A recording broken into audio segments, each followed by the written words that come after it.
Sa bawat pagsindi mo ng sigarilyo, mahigit 7,100 chemical ang nailalabas. Kaya hindi na nakapagtataka na ang paninigarilyo ay isa sa mga pangunahing sanhi ng mga kamatayang maaaring iwasan sa buong mundo. Ngunit sa kabila nito, may 1.3 bilyong tao pa rin ang aktibong naninigarilyo. Ano nga ba ang mangyayari kapag huminto ka sa paninigarilyo? Sa loob ng unang 20 minuto ng pagtigil sa paninigarilyo, ang iyong presyo ng dugo at tibok ng puso ay bumabalik sa normal. Ito ay dahil ang nikotina sa sigarilyo ay nagpapalabas ng epinephrine at norepinephrine na nagpapabilis ng tibok ng puso at nagpapakipot ng mga ugat.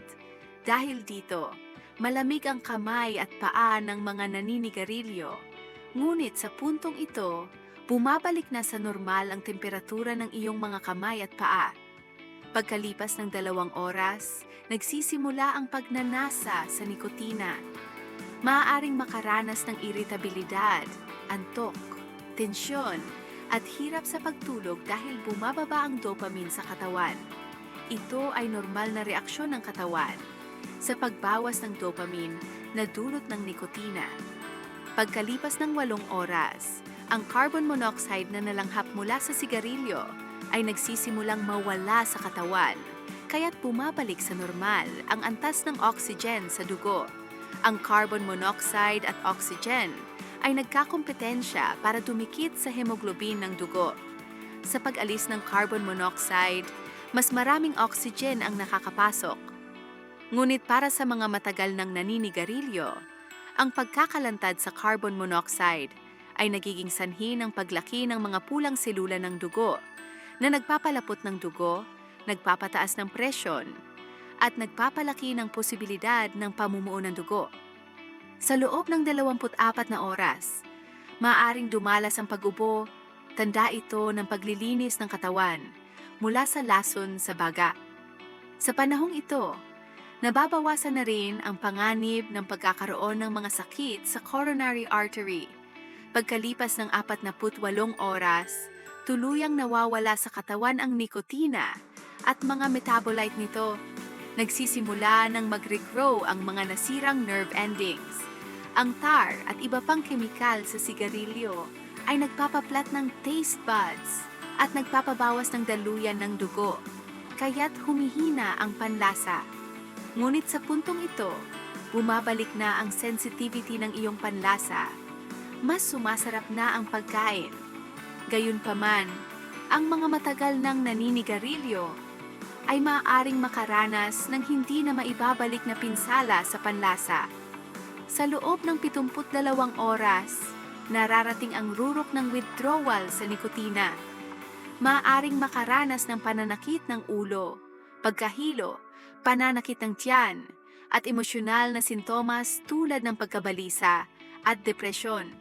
Ang mga sintomas na ito ay karaniwang nakikita sa halos lahat ng nakakaadiki na substansya, kabilang na ang caffeine.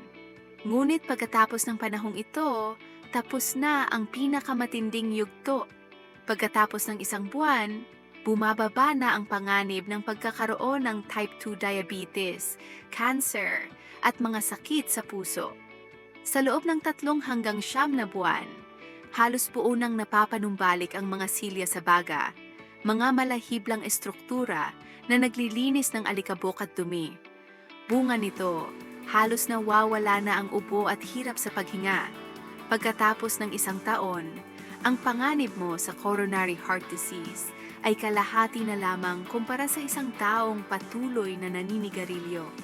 Pagkalipas ng 10 taon, kalahati na rin ang tsansa mong mamatay dahil sa lung cancer kumpara sa taong patuloy na naninigarilyo.